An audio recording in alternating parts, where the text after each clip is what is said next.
Então, hoje nós vamos estudar um pouco sobre a vida do profeta Elias e nós vamos começar lendo o texto de Tiago, capítulo 5, versículos de 13 até o 18. Vamos lá, vamos ler? Então, nós vamos estudar sobre a vida de Elias, baseado no texto de Tiago, capítulo 5, versículos de 13 a 18. Depois nós vamos ler outras referências lá no livro de primeiro no primeiro livro de Reis. Então, aqui no livro de Tiago, a palavra do Senhor nos diz assim: Está alguém entre vós sofrendo? Faça oração. Está alguém alegre? Cante louvores. Está alguém entre vós doente? Chame os presbíteros da igreja e estes façam oração sobre ele, ungindo com óleo em nome do Senhor. E a oração da fé salvará o enfermo, e o Senhor o levantará. E se houver cometido pecados, ser-lhe-ão perdoados. Confessai, pois, os vossos pecados uns aos outros e orai uns pelos outros, para seres curados. Muito pode, por sua eficácia, a súplica do justo. Elias era homem semelhante a nós, sujeito aos mesmos sentimentos, e orou com instância para que não chovesse sobre a terra. E por 3 anos e 6 meses não choveu. E orou de novo, e o céu deu chuva, e a terra fez germinar seus frutos. Então, quem foi esse homem? Quem foi Elias? Quem foi esse profeta que a palavra do Senhor aqui em Tiago diz que orou e através da sua oração, uma oração feita de acordo com o propósito e o plano de Deus para o seu povo, naquela época, fez com que não chovesse durante 3 anos e meio ali em Israel. E depois esse homem novamente ora com insistência, confiando no Senhor e segundo a vontade de Deus, e a chuva cai sobre a terra, e renova a terra, e essa terra volta a frutificar. Esse texto nos diz, irmãos, que esse homem era um homem tão limitado como qualquer um de nós. Era um homem que tinha fraquezas, como nós temos, que era pecador, como nós somos pecadores. E também era um homem que servia a Deus, como nós servimos. Era um profeta de Deus, lá no tempo dos reis de Israel. E nós temos estudado sobre a vida desse profeta e visto que ele foi um homem ricamente usado por Deus no período que ele viveu. Um período, amados, que não foi um período fácil para os profetas de Deus. Para que os irmãos tenham ideia, quem governava Israel nesse período era um rei chamado Acabe. Esse homem, ele se casou com uma mulher chamada Jezabel, que veio de outra nação. E essa mulher trouxe a prática da adoração ao deus Baal. E ela sustentava mais de 400 profetas do deus Baal. Então, era uma mulher idólatra que trouxe mais pecado para dentro do povo de Deus. A idolatria é um pecado que Deus abomina. Ele disse bem claro para o seu povo, só adorar a ele e a ninguém mais. Deus não aceita ser adorado junto com nenhum outro Deus, porque ele é o único e verdadeiro Deus, não existe outro além dele. Todos os outros deuses que os povos inventaram durante a história foram deuses falsos. Deus que surgiram da mente humana, das mãos do homem. Porém, o nosso Deus é diferente. Ele é o criador do universo. Ele é o criador de todas as coisas. Ele é o nosso criador.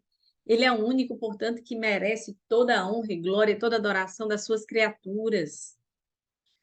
Portanto, Deus abominava esse pecado e vê esse pecado no meio do seu povo, daquele povo amado por ele, separado para servi-lo, aquele povo que ele amava tanto, que ele cuidou tão bem, né? Sempre, durante toda a sua história. E esse povo agora pratica a idolatria sob o governo, o reinado de Acabe, né? E da sua esposa Jezabel. Não adoravam apenas Baal, adoravam também um outro Deus. E tinha mais uns 400 profetas desse outro Deus, Azera. Então, tinha muitos deuses, muita idolatria, muito pecado no meio do povo de Deus. Muitas vezes, quando o povo se desvia do caminho do Senhor, se desvia da comunhão com Deus e começa a praticar coisas assim, Deus permite que venha sobre o povo castigos, repreensões, que fazem com que esse povo sofra e, através do sofrimento, esse povo perceba que está andando no caminho errado. E isso aconteceu 3 anos e meio de seca, irmãos. De seca. Imaginem o que é uma terra passar 3 anos e meio sem receber nada de água. Imagine a situação. Quantas pessoas devem ter morrido? Quantos animais morrido de fome? E tudo isso como consequência da atitude má do coração do homem, né? Do ser humano, que comete coisas abomináveis diante dos olhos de Deus. E aí, foi Acabe que profetizou. Acabe ora primeiro ao Senhor. E ele fala para o rei que aquilo iria acontecer. Acabe estava consciente de que o castigo de Deus seria esse, 3 anos e meio sem chuva. O povo estava consciente disso. E aí, irmãos, muita coisa acontece nesse meio tempo. E essa história de toda que eu estou contando, e uma outra parte dela que é muito interessante, a gente encontra lá no livro de Reis, primeiro livro de Reis, capítulo 16 em diante. Então, eu gostaria que os irmãos abrissem suas Bíblias para a gente acompanhar um pouco dessa história, né? A gente conhecer um pouco desse profeta chamado Elias, que foi um profeta tão usado por Deus, um profeta tão importante, um profeta que era comprometido com a vontade de Deus, era um homem de oração, alguém que buscava a Deus em oração e viu o agir de Deus em sua vida, viu o agir de Deus na história do seu povo, viu os milagres de Deus. Deus, ele fez vários milagres na vida desse homem. E Deus fez também através da vida dele. Vamos abrir? Primeiro Reis.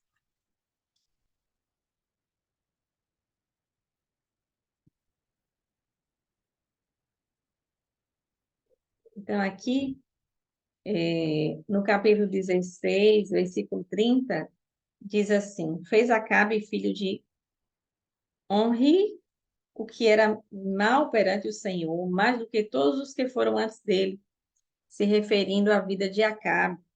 Então, esse homem, esse rei, fez muitos males diante de Deus. Ele fez mais do que todos os que foram antes dele. mais do que todos os reis que foram antes dele. Imagine.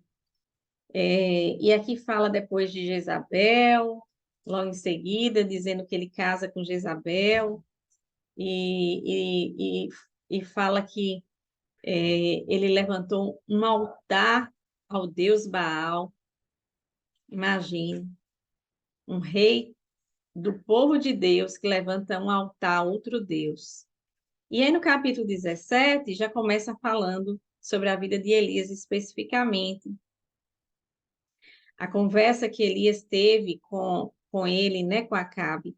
Então, Elias, o tesbita, capítulo 17, versículo 1, dos moradores de Gileade, disse a Acabe: tão certo como vive o Senhor, Deus de Israel, perante cuja face estou, nem orvalho, nem chuva haverá nestes anos, segundo a minha palavra.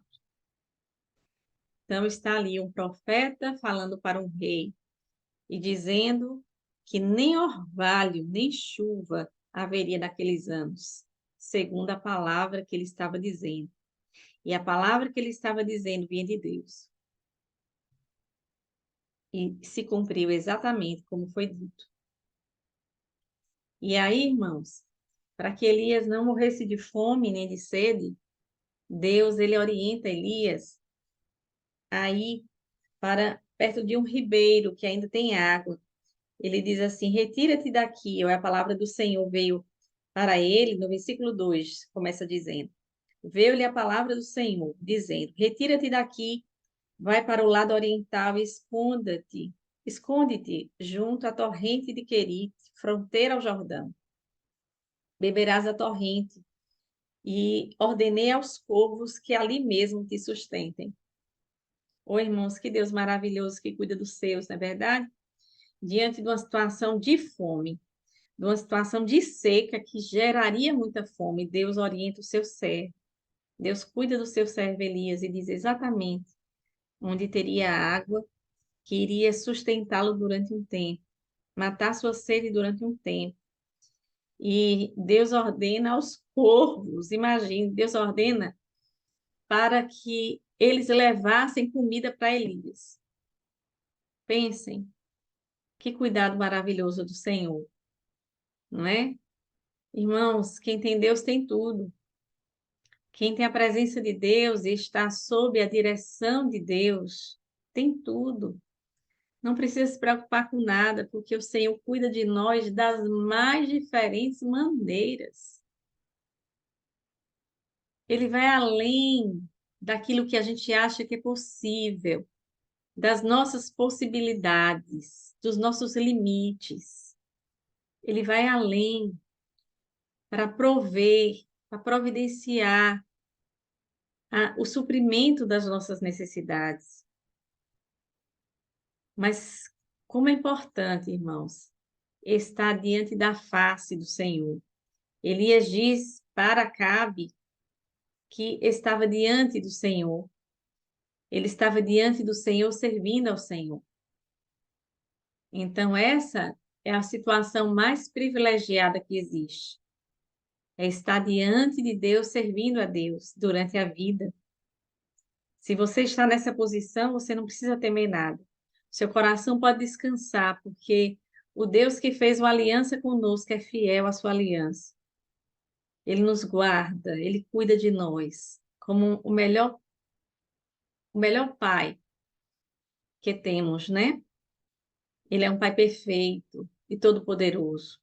Então, ele cuidou do profeta Elias nesse momento, nesse primeiro momento, alimentando através de pássaros e de corvos e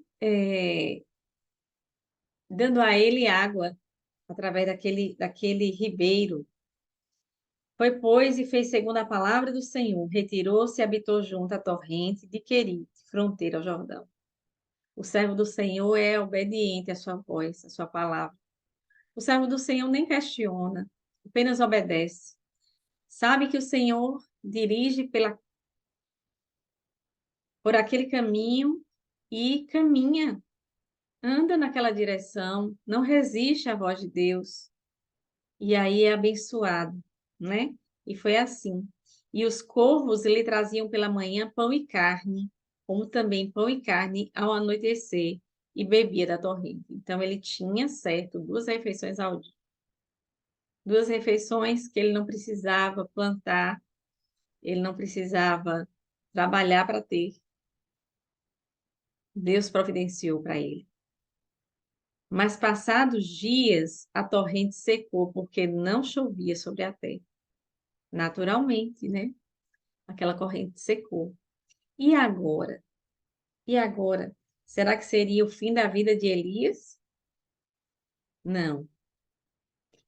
Então lhe veio a palavra do Senhor, de novo, dando a ele uma nova orientação, uma nova direção. Olha como Deus chega no momento certo na vida da gente. Olha como o Senhor providencia tudo no tempo certo. O Senhor não deixaria Elias morrer de fome nem de sede. E aí veio a palavra do Senhor orientando que ele fosse até Sarepta, que é um lugar que pertence a Sidom. Ele disse que ele fosse a Sarepta, que pertence a Sidom, e demora-te ali, onde ordenei a uma mulher viúva que te dê comida. Ó, mas chegando lá, irmãos, olha o que acontece. Então ele se levantou e se foi a Sarepta, obediente à direção de Deus. Chegando à porta da cidade, estava ali uma mulher viúva apanhando lenha. Ele a chamou e lhe disse: Traze-me, peço-te, uma vasilha de água para eu beber. Indo ela buscá-la, ele a chamou e lhe disse: Traze-me também um bocado de pão na tua mão. Porém, ela respondeu: Tão certo como vive o Senhor teu Deus, nada tenho cozido. Há somente um punhado de farinha numa panela e um pouco de azeite numa botija. E vês aqui, apanhei 2 cavacos e vou preparar esse resto de comida para mim e para meu filho. Comê-lo-emos e morreremos. Essa mulher só tinha um pouquinho de farinha, no resto, numa vasilha e um pouquinho de azeite. Ela não tinha mais nada para comer. A seca estava assolando tudo. Ela era uma mulher viúva, imagine a dificuldade para criar um filho sozinha, no período de seca, de extrema seca, de muita fome naquela terra. E aí ela diz: Olha, só tenho isso, e essa vai ser a última refeição minha e do meu filho. Eu vou preparar para a gente, nós vamos comer e vamos morrer, porque não temos mais nada. E aí, olha o que foi que Elias falou para ela. Elias lhe disse: Não temas, vai, faze o que disseste. Mas primeiro, faze dele para mim um bolo pequeno e traze-mo aqui fora.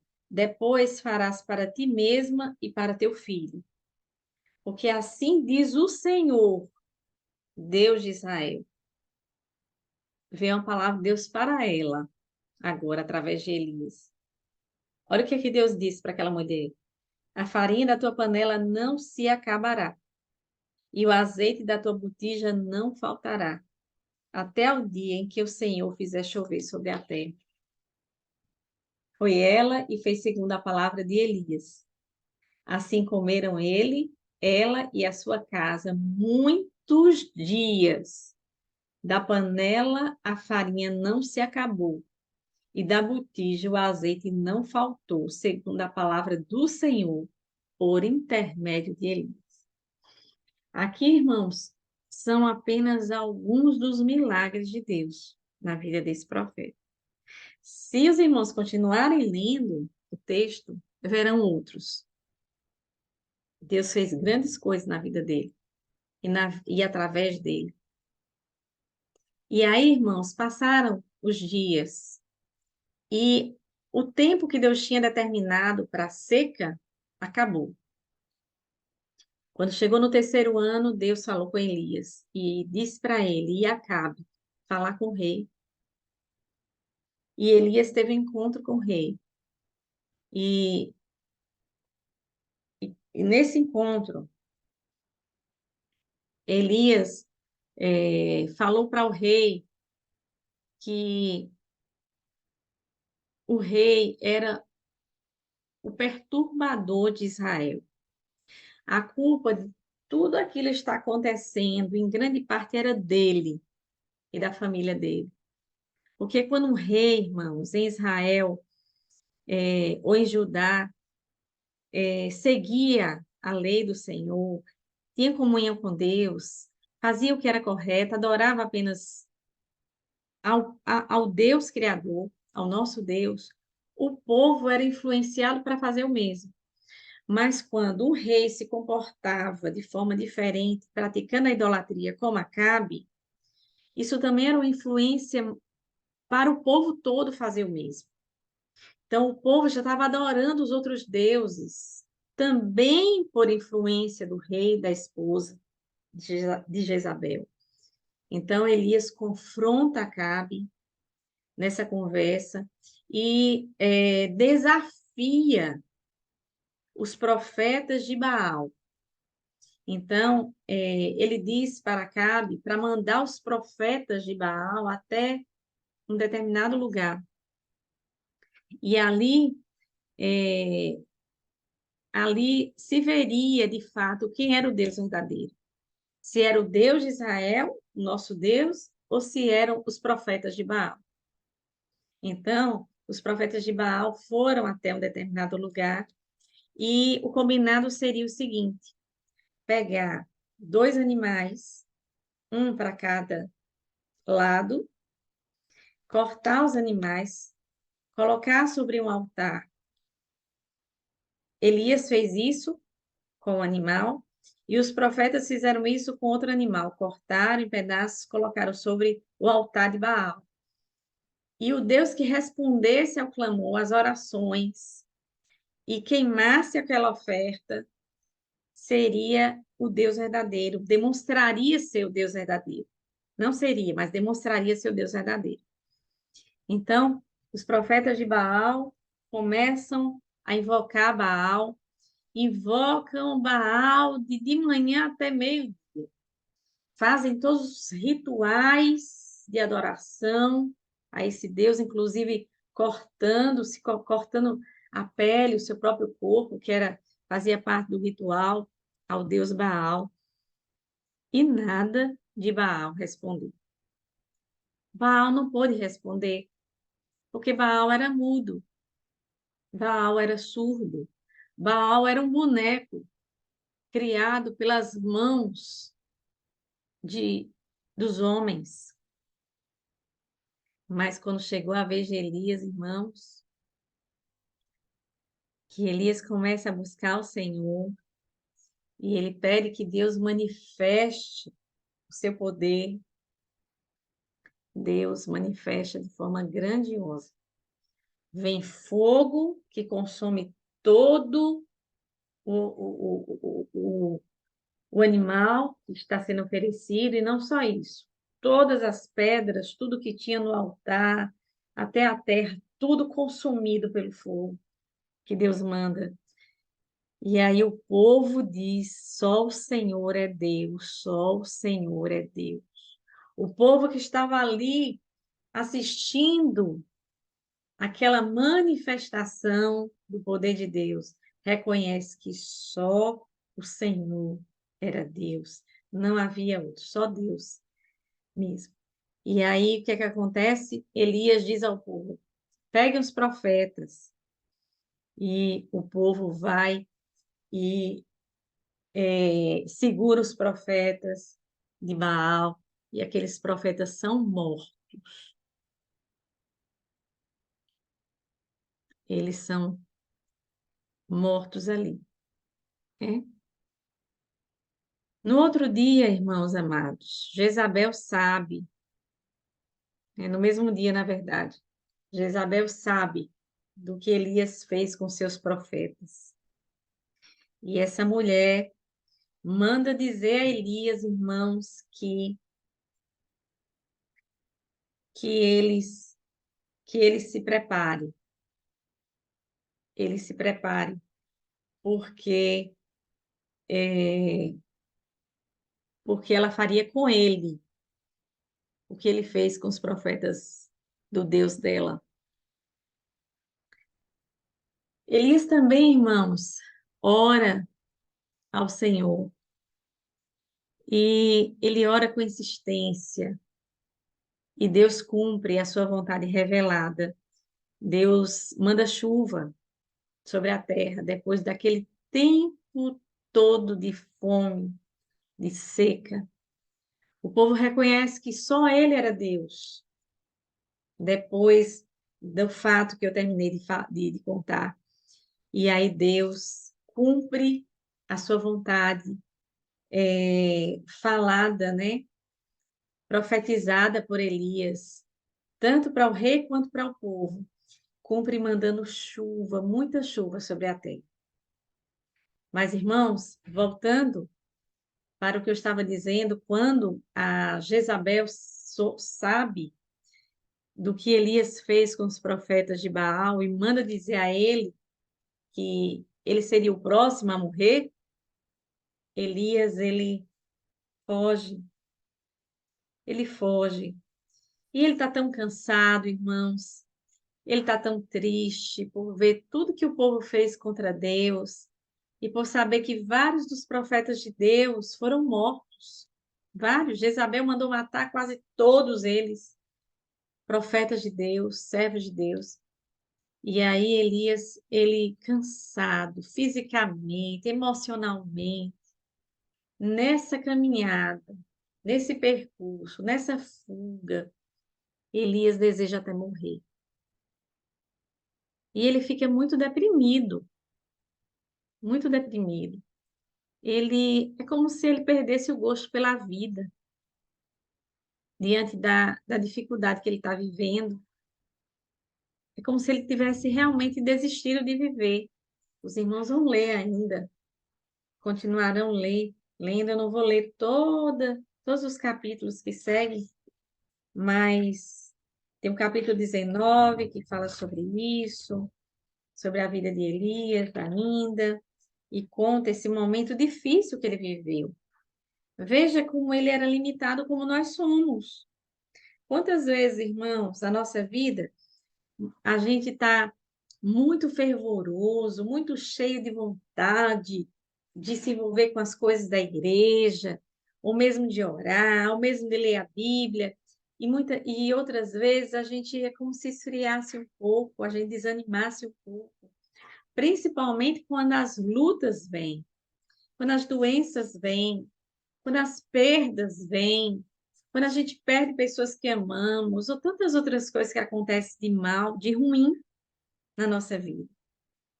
Todos passamos por lutas e dificuldades. E muitas vezes a gente fica tão cansado emocionalmente, tão esgotado, que parece que a gente quer parar e desistir de tudo. Foi mais ou menos isso que acontece com esse profeta. Mas, irmãos amados, Deus nunca o deixou. Deus nunca o abandonou, Deus nunca deixou de estar presente, fortalecendo o seu servo. E Deus continuou falando com ele, Deus continuou providenciando para ele o que ele precisava. Chega um momento, irmãos, que ele está nessa caminhada e ele deita embaixo de uma árvore. E aí vem um anjo do Senhor, toca nele e diz: levanta-te e come, porque o caminho te será sobremodo longo. Levantou-se, pois, comeu e bebeu com a força daquela comida, caminhou 40 dias e 40 noites até Horebe, o monte de Deus. Irmão, sabe quem trouxe o pão cozido? Sabe quem trouxe uma botija de água? O anjo do Senhor para ele, para Elias. E aí ele vai, caminha com a força daquela comida, com a força daquela palavra de Deus. E aí ele chega até um determinado lugar e ele ele começa a falar. Ele entra numa caverna antes. Ele passa a noite naquela caverna. Aqui no versículo 9 do capítulo 19. Ele entra na caverna, passa a noite.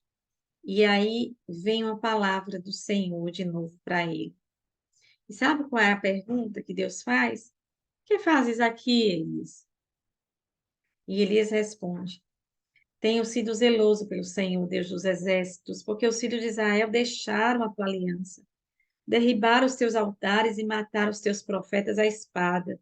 E eu fiquei só, e procuram tirar minha vida. Disse-lhe Deus: Sai e põe-te neste monte perante o Senhor. Olhe, olha Deus trazendo mais uma palavra de ânimo para ele. Sai, sai daí, Elias, sai dessa caverna e vem, põe-te neste monte perante o Senhor. É diante do Senhor que o consolo vem, é diante do Senhor que o nosso coração é aliviado, é diante do Senhor em oração, ouvindo a sua voz, sendo alimentado pela sua palavra, que somos fortalecidos, que conseguimos caminhar, irmãos, dia após dia e vencer, caminhar até o dia que o Senhor quiser que a gente caminhe nessa terra, não é? Que Deus tem um tempo para cada um de nós caminharmos aqui. Deus tem um tempo para cada um de nós, Ele já determinou os nossos dias, mas até lá nós somos renovados pelo poder da palavra de Deus. É por isso que a gente nunca deve entrar nas nossas cavernas e ficarmos ali. Não, devemos sair, continuar na luta, crendo, confiando no Deus que está presente. O único Deus verdadeiro que é o nosso Deus. Os demais não existem, são falsos. Mas o nosso Deus é verdadeiro. E Ele está conosco. Ele nos ajuda todos os dias, nos fortalece, segundo a sua palavra e a sua presença. E aí acontece algo muito interessante aqui. Quando Elias ele se coloca diante do Senhor, passava o Senhor. Aqui diz: Eis que passava o Senhor, e um grande e forte vento fendia os montes e despedaçava as penhas diante do Senhor, porém o Senhor não estava no vento. Depois do vento, um terremoto, mas o Senhor não estava no terremoto. Depois do terremoto, um fogo, mas o Senhor não estava no fogo. Tudo isso aconteceu ali. Depois do fogo, um ciclo, uma brisa, tranquila e suave. Tranquila e suave. Ouvindo, Elias envolveu o rosto no seu manto e saindo, pôs-se à entrada da caverna. Eis que lhe veio uma voz e lhe disse: Que fazes aqui, Eli? A voz do Senhor. Uma brisa suave, a voz do Senhor, que chega até o nosso coração e traz paz ao nosso coração, traz suavidade à nossa alma, que muitas vezes está ansiosa, atribulada, não é? Com os pensamentos, muitas vezes, enche a nossa mente e perturba a nossa mente e o nosso coração. Mas a voz do Senhor vem suavemente, traz paz à nossa alma. E Elias novamente diz a mesma coisa. Olha como ele estava perturbado, hein? Nós realmente, quando estamos assim, temos uma não só pensamentos negativos, mas a gente fala palavras, né, cheias de negativismo. E Elias repete a mesma coisa. Tenho sido em extremo zeloso pelo Senhor, Deus dos exércitos, porque os filhos de Israel deixaram a tua aliança, derribaram os teus altares e mataram os teus profetas à espada, e eu fiquei só, e procuram tirar minha vida. Olha como estava angustiado, repetindo tudo de novo. Disse-lhe o Senhor: Vai, volta ao teu caminho para o deserto de Damasco, e enxergando lá, unge a Azael, rei sobre a Síria, a Jeú, filho de Ninsi, ungirás rei sobre Israel, e também Eliseu, filho de Safate, de Abel Meolá, ungirás profeta em teu lugar. Deus está dizendo para Elias: Elias, Sua vida não acabou ainda. O seu ministério não acabou ainda não, Elias. Você ainda precisa continuar caminhando. Eu ainda tenho um propósito em sua vida. Eu ainda tenho uma missão para você cumprir. 3 coisas importantes ainda você vai fazer.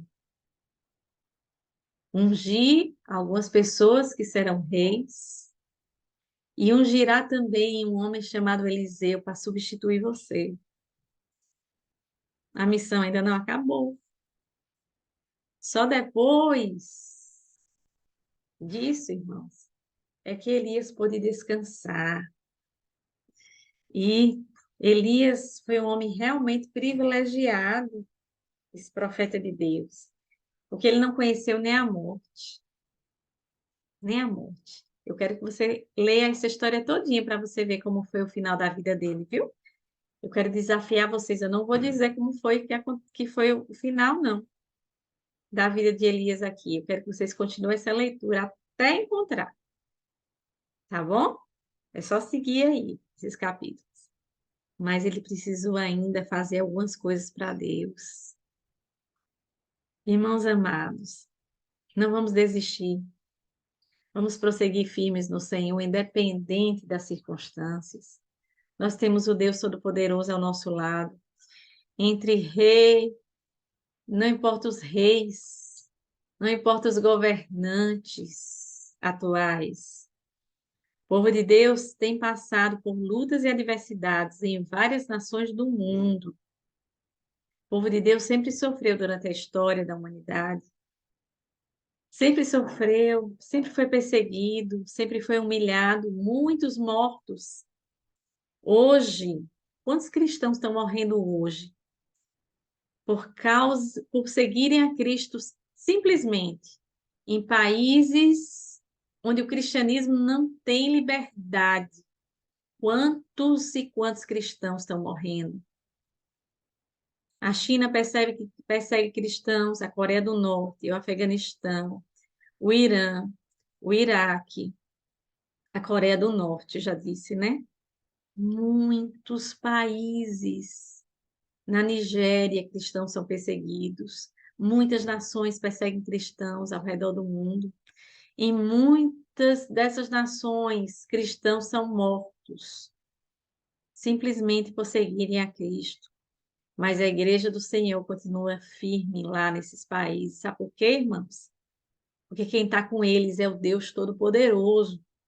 É o Deus que está conosco.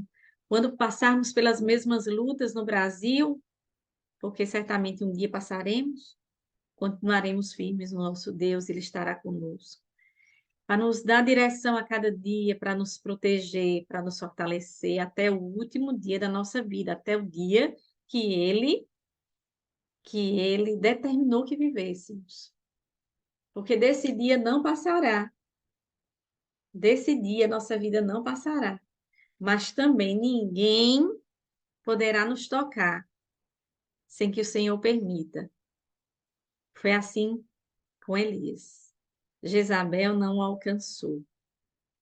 Jezabel, olha, os irmãos vão perceberem nessa história que antes dele aparecer para Acabe, Acabe mandou procurar Elias por todo o canto de Israel e por outras nações. Mas Elias só se apresentou, ele só viu Elias, melhor dizendo, no dia certo. No dia que Deus disse, Elias, vá procurá-lo, vá até ele e fale assim, assim, assim. Deus não permitiu que Acabe o encontrasse e tirasse a sua vida, como tirou a vida de tantos. E mesmo Jezabel dizendo que iria matá-lo e certamente mandado até o exército de Israel ir à procura de Elias, Deus não permitiu que Jezabel tocasse nem um fio do cabelo de Elias, porque Elias estava sob a proteção do Altíssimo. Irmãos amados, quem está sob a proteção do Altíssimo não pode temer nada nem a ninguém. Temos que estar apenas sob a direção do Senhor, sendo obediente à sua direção para a nossa vida, e o resto Ele faz. Que Deus nos abençoe nessa noite, através do exemplo de Elias, e vamos nos lembrar que ele era um homem sujeito às mesmas limitações que nós, um homem pecador como nós, um homem que, num determinado momento, teve medo, né? Medo da rainha Jezabel, medo, muito medo. Um homem que ficou deprimido diante daquela realidade que ele estava vivendo. Um homem que teve os seus limites, como nós temos os nossos. Mas deixa para nós um grande exemplo de um homem que obedeceu ao Senhor, que era zeloso por Deus,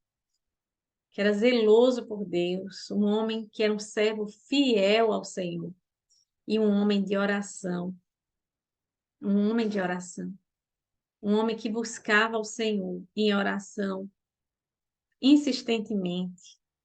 Nós precisamos aprender a orar mais.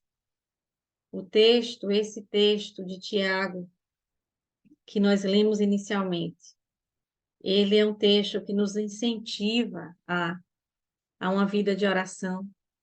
E nós precisamos aprender a orar mais, irmãos. Nós estamos num tempo que orar pouco não é adequado para as lutas, os desafios que a Igreja do Senhor tem passado, não é? São muitos os desafios, são muitas as dificuldades e grande a missão que temos. Nós temos uma grande missão, a missão de pregar o Evangelho do Senhor a toda criatura. Essa é a missão da igreja.